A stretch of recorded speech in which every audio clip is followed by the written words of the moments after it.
Hello everyone. In this class, we will discuss about Maheshwar सूत्र.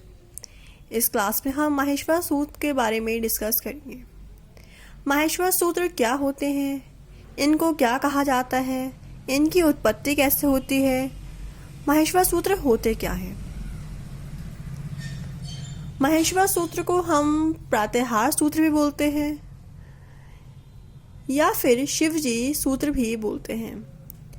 माहेश्वर सूत्र की उत्पत्ति शिवजी के डमरू द्वारा की गई थी.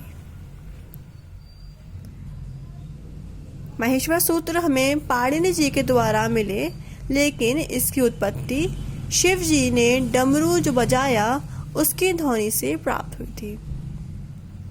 पाणिनि जी शिवजी के भक्त हुआ करते थे. पाणिनि जी ध्यान कर रहे थे एक बार, तो शिवजी ने उनसे प्रसन्न होकर डमरू बजाया और उस डमरू की ध्वनि सुनकर पाणिनि जी ने माहेश्वर सूत्र तैयार किए. उन्होंने 14 बार डमरू बजाया और हर बार में उन्हें जो ध्वनि सुनाई दी उससे उन्होंने ये 14 सूत्र बनाए, जिनको हम माहेश्वर सूत्र बोलते हैं. माहेश्वर सूत्र 14 होते हैं. चलिए स्टार्ट करते हैं.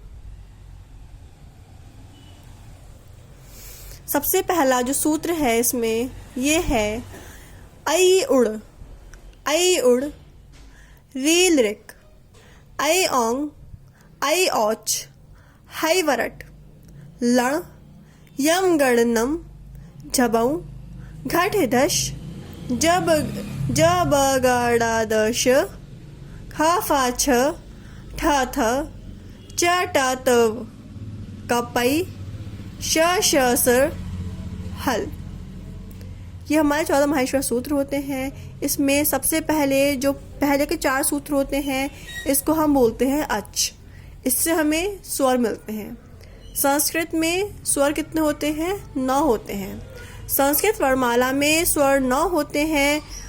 उसको हम बोलते हैं, जो माहेश्वर सूत्र के हमें पहले 4 सूत्र से मिलते हैं उसको हम बोलते हैं अच. क्या बोलते हैं हम? अच. 5th नंबर के और 6th नंबर के जो सूत्र होते हैं उसको हम बोलते हैं अंतःस्थ व्यंजन. क्या बोलते हैं हम? अंतःस्थ व्यंजन. 7th नंबर के जो सूत्र होता है उसको हम बोलते हैं पंचमाक्षर. 8th और 9th जो सूत्र होता है उसको हम बोलते हैं चौथे वर्ण. चौथे वर्ण हम इन्हें क्यों बोलते हैं? चौथे वर्ण हम इन्हें इसलिए बोलते हैं क्योंकि ये हमारी जो हिंदी वर्णमाला होती है उसमें चौथे स्थान पे आते हैं. जैसे क ख ग ग ढ.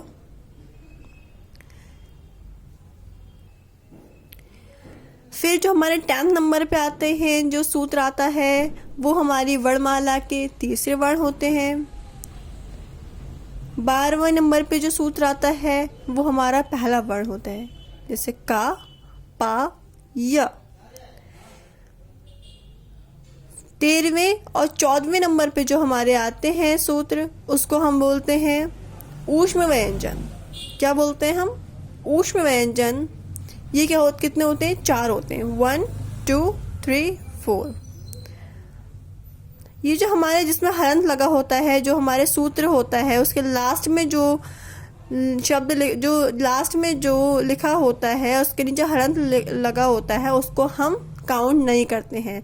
उसको हम बोलते हैं इत संख्या. इसको हम काउंट नहीं करते हैं. तो टोटल हमारे 9 स्वर भी ऐसे होते हैं कि अगर हम इसको काउंट नहीं करेंगे तब, लाइक 1 2 3 4 5 6 7 8 9, ये हमारे 9 स्वर हो गए. ऐसे हम व्यंजन देखेंगे तो इसमें हम देखेंगे कि हमारा हा 2 बार आया है. एक बार इधर आया है और एक बार हमारा ये लास्ट में आया है 14वें सूत्र पर. तो 14वें जो सूत्र पर आया है और एक 5वें पे आया है. इनमें से हम जब काउंट करते हैं तो हम सिर्फ एक ही काउंट करते हैं, बट जब हम लिखते हैं तो हम दोनों बार लिखते हैं. लिखते हम दोनों बार हैं लेकिन हम काउंट एक बार करते हैं.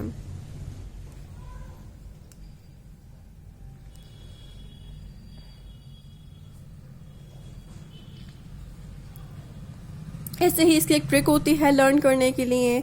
लाइक अगर हम व्यंजन याद करें, हमारे एक से लेके ये जो हमारे एक से लेके 4 तक है तो हमारे स्वर होते हैं। 5 से हमारे जो शुरू होते हैं यहाँ से, ये हमारे व्यंजन होते हैं। 5 से लेके यहाँ पर ये हा से लेके ला तक आपके सारे व्यंजन होते हैं। ला हलंत लगा हुआ है, ये सारे क्या होते हैं? व्यंजन होते हैं। व्यंजन कितने होते हैं? 33 होते हैं। व्यंजन होते हैं 33।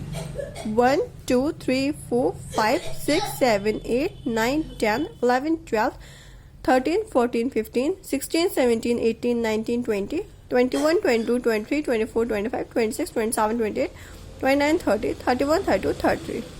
कितने हो गए? 33। एक बार और पढ़ते हैं माहेश्वर सूत्र, आप भी मेरे साथ रिपीट करेंगे।